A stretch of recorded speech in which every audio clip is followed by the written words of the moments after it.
છેલ્લે આપણે ઓક્સિડેશન આંકની ગણતરી કરવા માટેના લગભગ 8 જેટલા નિયમો શીખેલા છે.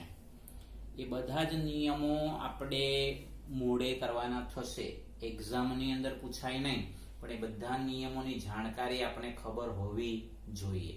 એ જાણકારી ન ખ્યાલ હોય તો શું થાય?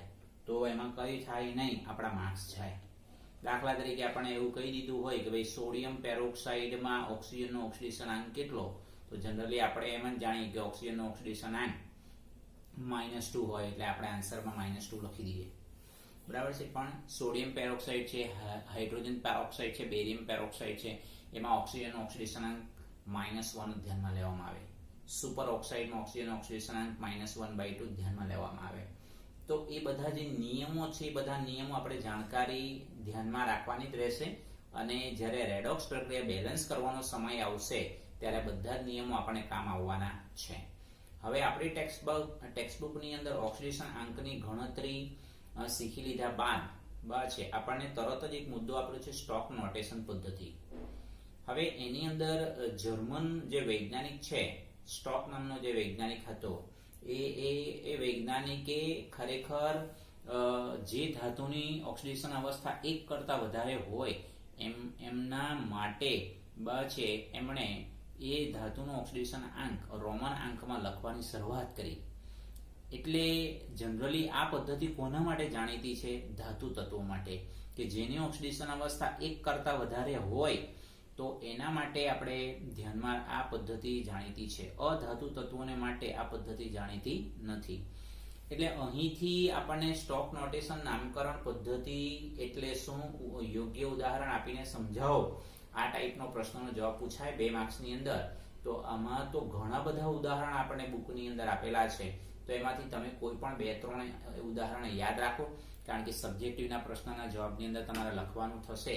તો આવી રીતે આપણે એમાં 2 થી 3 એક્ઝામ્પલ આપીશું. સ્ટોક નોટેશન પદ્ધતિ વિશે 3 થી 4 સેન્ટેન્સ લખવાના અને 2 થી 3 એક્ઝામ્પલ આપણે લખવાના. અને દરેક વિદ્યાર્થીઓને મારે ખાસ રિક્વેસ્ટ છે કે વિડિયો લેક્ચર જોયા વગર તમે ડાયરેક્ટ સીધી PDF ફાઇલમાંથી લખે છે, બરાબર છે, તો એવું કરશો નહીં તો એ ખ્યાલ આવશે નહીં.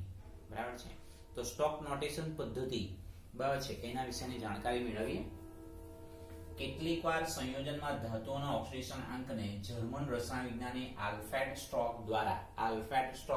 દ્વારા સૂચવેલ સંકેત પદ્ધતિ મુજબ દર્શાવાય છે.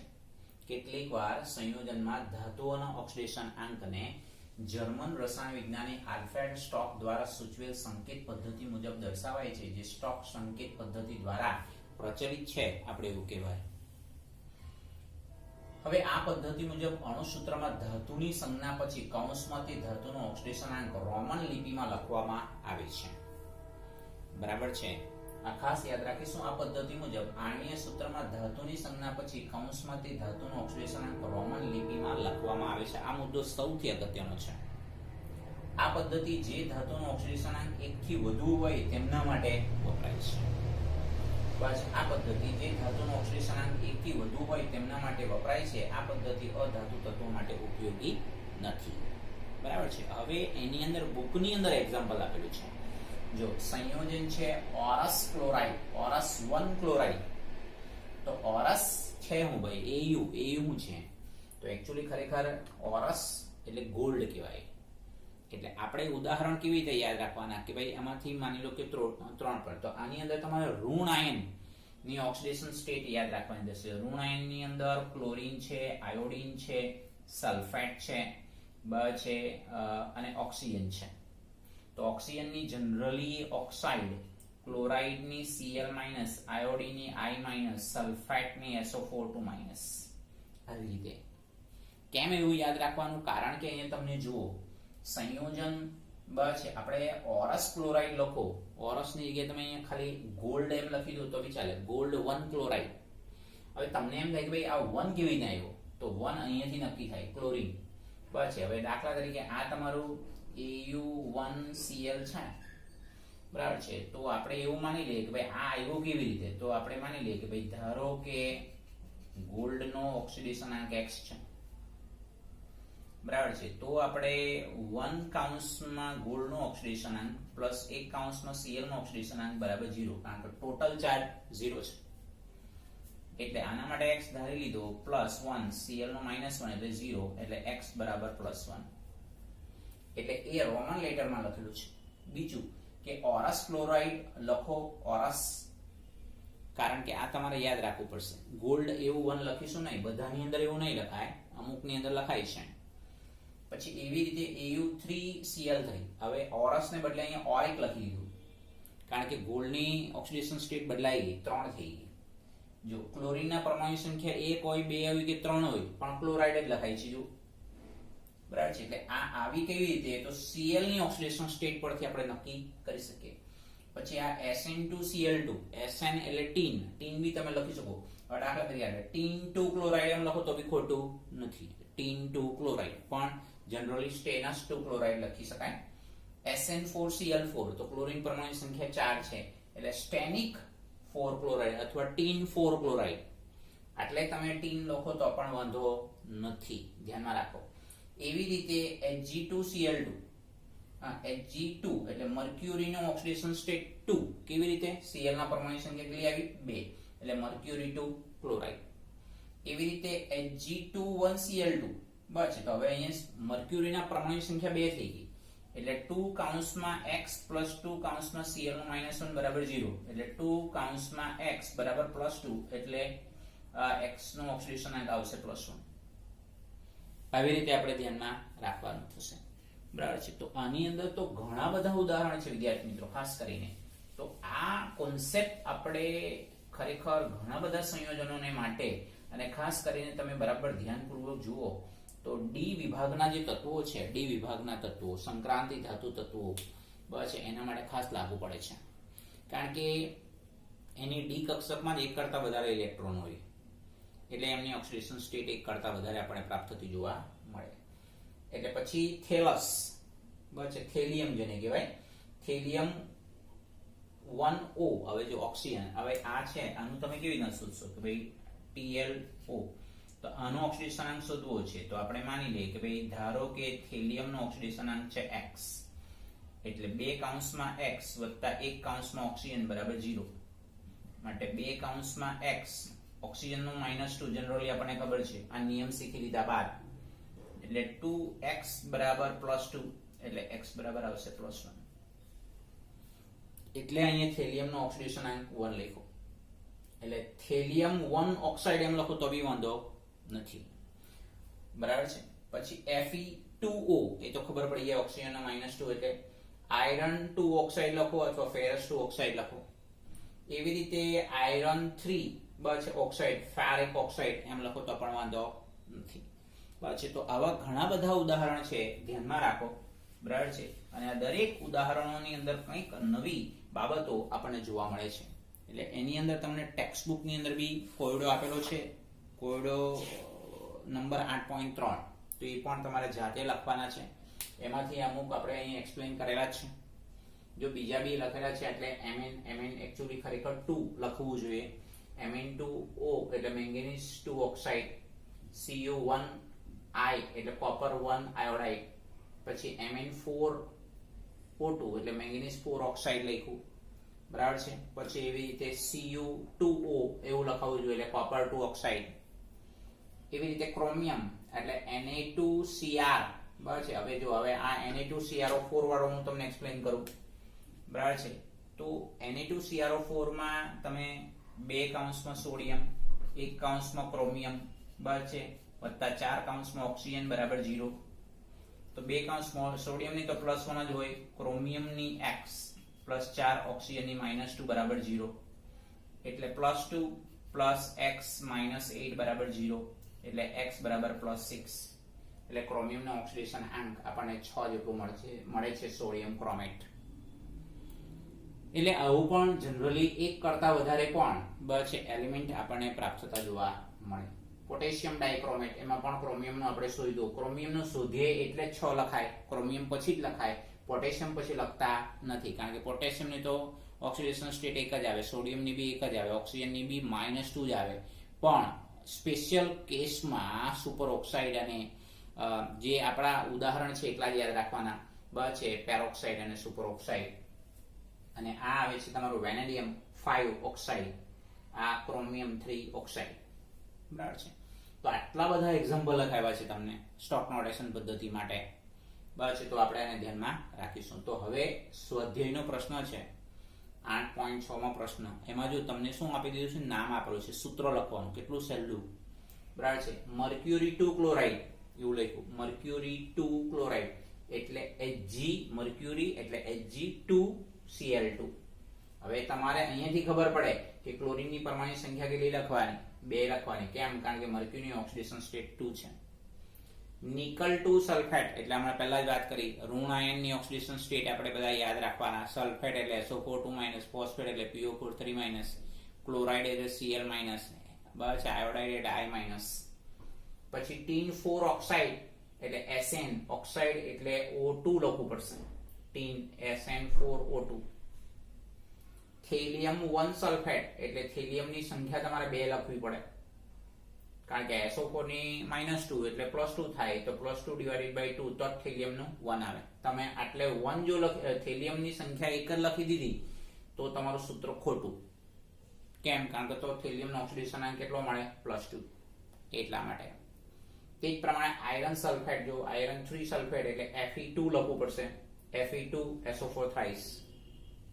એટલે તમે જો આ 3 × 6 / 2 એટલે 3 એમ થઈ જાય. એવી રીતે ક્રોમિયમ 3 ઓક્સાઇડ તો Cr2 3O3, બસ એટલે ઓક્સિજનના પરમાણુની સંખ્યા કેટલી થાય, ઓક્સિજનના પરમાણુની સંખ્યા તમારી 3 થાય, કારણ કે 3 × 6 / 2 કરો એટલે 3 આવશે. આવી રીતે. તો સ્ટોક નોટેશન પદ્ધતિ માટે શું યાદ રાખીશું? આ MCQ ની અંદર આવું બી પૂછી શકાય, બસ. અને સબ્જેક્ટિવમાં સિમ્પલ જ પૂછાય, એમાં જાતે જ આપણે લખવાનું થાય કે ભાઈ ખરેખર જર્મન વૈજ્ઞાનિક સ્ટોક નામના વૈજ્ઞાનિકે ધાતુ સંયોજનની અંદર જે ધાતુ આવે છે એ ધાતુના ઓક્સિડેશન અંકને બસ રોમન અંકમાં લખે છે. બસ રોમન અંકની અંદર લખે છે, લખ્યું છે પદ્ધતિ મુજબ આણ્વિક સૂત્રમાં ધાતુની સંજ્ઞા પછી કૌંસમાંથી ધાતુનો ઓક્સિડેશન અંક રોમન લિપિમાં લખવામાં આવે છે. આ પદ્ધતિ જે ધાતુનો ઓક્સિડેશન અંક 1 થી વધુ હોય તેમના માટે વપરાય છે. આ સેન્ટેન્સ ખાસ યાદ રાખીશું. અને આ પદ્ધતિ અધાતુ તત્વો માટે ઉપયોગી નથી. આ મુદ્દો બી આપણે બરાબર યાદ રાખીશું. એટલે સબ્જેક્ટિવના લેવલ ઉપર પૂછાય તો આટલું લખાણ લખી દીધા બાદ કોઈ પણ 2 એક્ઝામ્પલ લખવું, કોઈ પણ બે જ એક્ઝામ્પલ લખવાના, કારણ કે થિયરી 2 માર્ક્સની છે એટલા માટે. અને કેટલા બધા ઉદાહરણ આપણે અહીંયા મેન્શન આઉટ કરેલા છે, એટલે ન ખ્યાલ આવે એવો મુદ્દો તો મળે જ નહીં. કોઈ ખાસ કરીને ધ્યાનમાં રાખવાનું થશે. તો આપણે હવે નેક્સ્ટ પોઈન્ટ ઉપર આપણે જઈશું. બરાબર છે. તો આને આપણે ધ્યાનમાં રાખીશું. એટલે પહેલા ઓક્સિડેશન અંકની ગણતરી કરવા માટેના જે 8 મુદ્દાઓ છે એ તો યાદ રાખવાના જ છે, ધ્યાનમાં રાખીશું. ઓકે.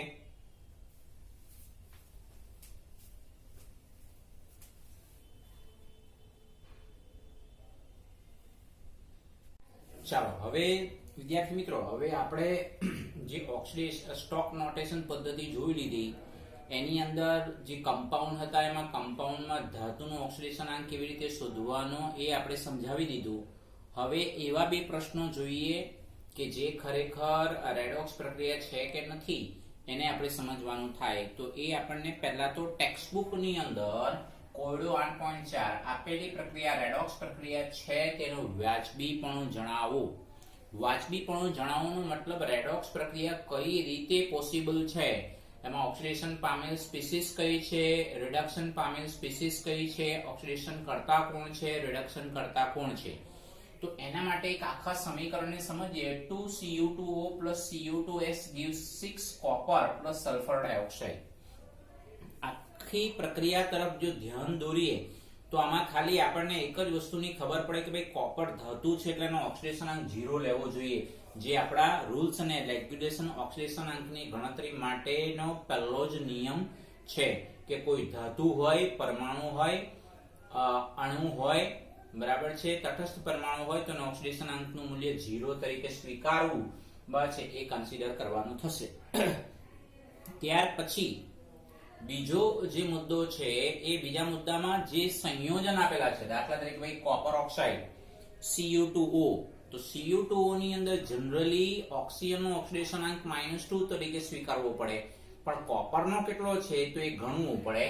ધારો કે Cu2O માં કોપરનો ઓક્સિડેશનાંક x છે એવું આપણે માની લઈએ. જો x હોય તો આટલે ખરેખર Cu2O છે એટલે આ 2 મોલ કૌંસમાં x એટલે કોપરનો ઓક્સિડેશનાંક વત્તા 1 કૌંસમાં ઓક્સિજનનો ઓક્સિડેશનાંક બરાબર 0.